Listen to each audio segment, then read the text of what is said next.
Hello everyone, welcome to Chemistry by Vish and our today's topic of discussion that is the electronic configuration in 5 minutes. किसी भी element की electronic configuration हम 5 minutes में कैसे निकाल सकते हैं वो आज हम देखेंगे by using a periodic table. Okay, so last time हमने पीरियडिक टेबल पढ़ा है. सो उसका यूज करके हम किसी भी एलिमेंट इलेक्ट्रॉनिक कॉन्फ़िगरेशन कैसे निकाल सकते हैं ये आज हम देखेंगे. तो चलिए स्टार्ट करते हैं अपने वीडियो को. So I have written a periodic table जो लास्ट टाइम हमने 2 वीडियोस में पढ़ा है कि एस ब्लॉक और पी ब्लॉक कैसे लिखा जाता है, डी एंड एफ ब्लॉक कैसे लिखा जाता है. सो उन्हीं ट्रिक्स का यूज करके मैंने यहाँ पीरियडिक टेबल लिखा है. बाद में वहाँ हमने पढ़ा कि एटॉमिक नंबर कैसे लिखे जाते हैं. सो बाय यूजिंग दैट ट्रिक्स मैंने यहाँ ये पूरा एस ब्लॉक और पी ब्लॉक लिखा है. सो किसी भी एलिमेंट की इलेक्ट्रॉनिक कॉन्फ़िगरेशन निकालने के लिए कुछ की पॉइंट्स रहते हैं जो हमको पता होने चाहिए. सो फर्स्ट की पॉइंट है that is general electronic configuration of group और पीरियड. सो किसी भी एलिमेंट की जो उस पीरियड में होगा या ग्रुप में होगा उसकी जनरल इलेक्ट्रॉनिक कॉन्फ़िगरेशन हमें पता होनी चाहिए. So what is general electronic configuration? So मैंने यहाँ लिखा है कि जो फर्स्ट s ऑर्बिटल रहता है उसकी जनरल इलेक्ट्रॉनिक कॉन्फ़िगरेशन रहती है ns1. जो सेकेंड ग्रुप रहता है उसकी electronic configuration general electronic configuration रहती है ns2. बाद में p ब्लॉक में जो फर्स्ट ग्रुप रहता है उसकी रहती है ns2 np1 then np2 np3 np4 np5 and np6. So these are called as general electronic configuration. ये आपको पता होनी चाहिए. सो s ऑर्बिटल की जो रहती है s ऑर्बिटल की रहती है ns122. p ऑर्बिटल की रहती है ns2 np126 क्योंकि फर्स्ट p और s ऑर्बिटल फील्ड होता है, बाद में इलेक्ट्रॉन p ऑर्बिटल में एंटर होता है. और d ब्लॉक की रहती है वो थोड़ी अलग रहती है that is ns2 n-1 d1 to 10. अगर इसका मीनिंग देखेंगे n अगर पीरियड नंबर इधर फोर्थ पीरियड होगा तो उसका d ऑर्बिटल n-1 होगा means 4-1 that is 3d. Okay, so उसकी कॉन्फ़िगरेशन क्या आएगी 4s2 3d1 to 10 जो होगा एलिमेंट उसकी वो इलेक्ट्रॉनिक कॉन्फ़िगरेशन आएगी. अगर यहाँ होगा 5 n इज इक्वल टू 5 तो यहाँ आएगा 4d. अगर यहाँ होगा 6 तो यहाँ आएगा 5d. So these are called as general electronic configurations. Okay, so general electronic configurations हमको पता होनी चाहिए. बाद में नेक्स्ट जो सिंपल सेकेंड पॉइंट आता है दैट इज कितने इलेक्ट्रॉन कौन से ऑर्बिटल में रहते हैं ये भी बात आपको पता होनी चाहिए. सो s ऑर्बिटल में टोटल इलेक्ट्रॉन्स रहते हैं 2 मैक्सिमम इलेक्ट्रॉन्स. p ऑर्बिटल में रहते हैं 6. d ऑर्बिटल में रहते हैं 10. ओके, देन f ऑर्बिटल में रहते हैं 14. सो ये पॉइंट्स हमको बहुत इंपॉर्टेंट है, ये हमको याद ही रखने हैं. ओके, सो फर्स्ट है general electronic configuration of groups और पीरियड्स एंड सेकंड पॉइंट किस ऑर्बिटल में कितने इलेक्ट्रॉन्स रहते हैं. तो चलिए हम एग्जांपल से स्टार्ट करते हैं. सो फर्स्ट एग्जांपल लेते हैं सल्फर 16. सो यहां लिखेंगे सल्फर 16. सो सल्फर से पहले कौन सी नोबल गैस आएगी वो देखिए. सो सल्फर से पहले आती है नियॉन, सो वो लिख लीजिए. और बाद में देख लीजिए कि सल्फर कौन से पीरियड में है, थर्ड में, और उसकी जनरल इलेक्ट्रॉनिक कॉन्फ़िगरेशन है ns2 np4 means 3 is the n number और n is equal to 3. So it becomes 3s2 3p and 4. So this is electronic configuration of sulphur. अगर हम अगला एग्जांपल देखेंगे, कौन से भी एग्जांपल ले लीजिए आप, बाय यूजिंग दिस मेथड आप कौन से भी एलिमेंट की इलेक्ट्रॉनिक कॉन्फ़िगरेशन इजीली निकाल सकते हैं. तो चलिए नेक्स्ट एग्जांपल लेते हैं रुबिडियम Rb 37. सो Rb से पहले कौन सी नोबल गैस आती है वो देख लीजिए. Rb से पहले आती है क्रिप्टॉन 36. ओके, कौन से पीरियड में Rb? सो फिफ्थ पीरियड में है, so n is equal to 5. Okay, और उसकी जनरल इलेक्ट्रॉनिक कॉन्फ़िगरेशन है ns1, so that is 5s1. So 36 electrons plus 1 that is 37. Rubidium का भी एटॉमिक नंबर 37 है. So this is electronic configuration of rubidium. Okay, अभी next example लेते हैं that is iodine 53. Iodine 53. Iodine से पहले कौन सा नोबेल गैस आता है, krypton. Okay, general electronic configuration देखिए that is ns2 and np5 और उसका नंबर है n का 5. Okay, so it becomes 5s2 and 5p5. Okay, लेकिन अगर आप देखेंगे क्रिप्टॉन 36 से प्लस 2 38 हो गया, प्लस 5 43 हो गया, लेकिन एटॉमिक नंबर है आयोडीन का 53. सो 10 इलेक्ट्रॉन्स का है. तो 10 इलेक्ट्रॉन्स, अब अगर आप देखेंगे कि इस ऑर्बिटल से पहले यहां आता है 4d ऑर्बिटल, सो d ऑर्बिटल में रहते हैं 10 इलेक्ट्रॉन्स। सो इलेक्ट्रॉन फर्स्ट फील्ड होते हैं s ऑर्बिटल में, देन जाते हैं 4d। सो ये इलेक्ट्रॉनिक कॉन्फ़िगरेशन हमको बदलनी पड़ेगी, that is krypton 4d 10 5s2 5p5। अगर आप अभी आप कैलकुलेट करेंगे तो krypton 36 plus 10 that is 46 plus 2 48 plus 5 that is 53. So this is the simple method. By using this method we can calculate or determine the electronic configuration of any element within a 5 minutes. So this is the first method we have to study. बहुत easy method है। तो general electronic configuration use करके हम किसी भी element की electronic configuration निकाल सकते हैं बाय यूजिंग पीरियडिक टेबल।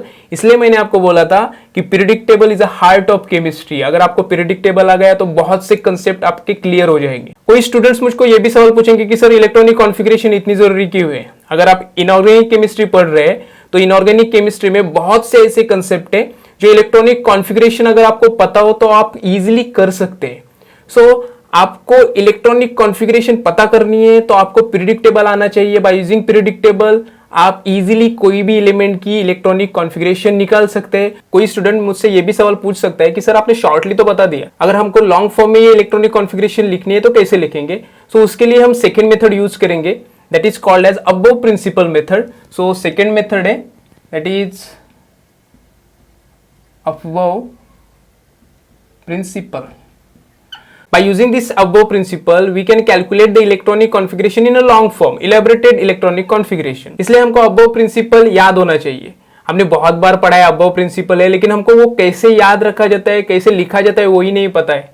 तो मैं आज आपको वो भी कैसे लिखा जाता है वो पढ़ाऊंगा। सो above principle लिखना बहुत ही ईजी है, सिंपल ट्रिक है जो मैं यूज करता हूँ, खासकर वो मैं आपको बताने वाला हूँ। सो कैसे लिखा जाता है above principle? सो देखिए, मैं सिंपल वे से लिखने की कोशिश करता हूँ, अगर आपको अच्छा लगे तो उसको जरूर फॉलो कीजिए। तो चलिए देखते हैं। 1s 2s 2p 3s 3p 3d 4s 4p 4d 4f then 5s 5p 5d then 5f then 6s 6p 6d and 6f then 7s 7p। बस यहाँ तक हम लिख सकते हैं। सो मैंने कैसे लिखा? सिंपल है, 1s 2s 3s 4s 5s 6s 7s, पहले ये लिख लीजिए। बाद में 2s के बाद आता है 2p, 3s के बाद आता है 3p, सो 2p 3p 4p 5p 6p and 7p, then 3d 4d 5d 6d then 4f 5f and 6f। ये हम इजीली याद रख सकते हैं। सो पहले में आता है 1s ओनली, देन दूसरे में 2 आते हैं, तीसरे में 3 आते हैं, बाद में चौथे में आते हैं 4, बाद में 4 ही आते हैं, बाद में आखिरी में आप 2 लिख सकते हैं, 4 भी लिख सकते हैं। सो अब वो प्रिंसिपल हमको क्या बताता है कि इलेक्ट्रॉन फिलिंग कैसे होती है, कौन से ऑर्बिटल के बाद कौन आता है, ये अब वो प्रिंसिपल हमको बताते हैं। ओके, सो ये कैसे लिखा जाता है? तो देखिए मैं कौन सा रूट यूज करता हूं। सो मैं देखिए, सो यहां से क्रॉस करूंगा। अगर आप देखेंगे सो मेरा एक सिंपल रूट है। मैं क्या करता हूं, आते वक्त कोई भी ऑर्बिटल उसको इनसाइड लेता हूं, बाद में जाते वक्त उसके नीचे से जाता हूं। देखिए,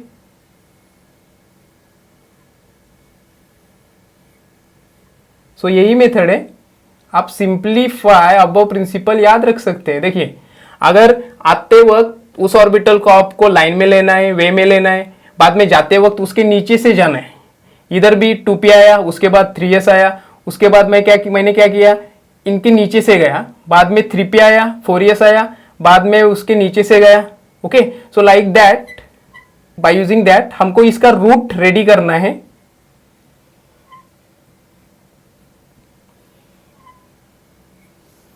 सो this is called as above principle. So above principle हमको क्या बताता है कि फर्स्ट आपका 1s ऑर्बिटल फील्ड होगा, बाद में उसके बाद इलेक्ट्रॉन जाएगा 2s में, बाद में जाएगा 2p, देन जाएगा 3s, देन जाएगा 3p, देन जाएगा 4s। 4s के बाद कभी भी इलेक्ट्रॉन 4p में नहीं जाता, वो जाता है 3d, देन बाद में उसके बाद वो आता है 4p। So by using this we can calculate also the long form of an electronic configuration. लेकिन अबो प्रिंसिपल के लिए आपको सबसे ज्यादा इंपॉर्टेंट रहता है एटॉमिक नंबर पता होना. सो हमने लास्ट टाइम ये भी पढ़ा है कि एटॉमिक नंबर क्या होता है. ओके कैसे लिखा जाता है हमने ये पढ़ लिया है पूरी तरह से. सो चलिए हम किसी भी एलिमेंट का इलेक्ट्रॉनिक कॉन्फ़िगरेशन कैसे निकाल सकते हैं by using above principle and atomic number वो देखते हैं. चलिए हम स्टार्ट करते हैं. ऐसा सोचिए कि हमको जनरल इलेक्ट्रॉनिक कॉन्फ़िगरेशन नहीं पता, हमको सिर्फ क्या पता है तो एटॉमिक नंबर पता है. ठीक है. सो चलिए एक एग्जांपल लेके हम स्टार्ट करते हैं. तो चलिए हम एग्जांपल लेते हैं bromine that is 35. Bromine 35. So first आता है 1s, देन आता है 2s, देन आता है 2p, then 3s, then 3p, then आता है 4s, देन आता है 3d.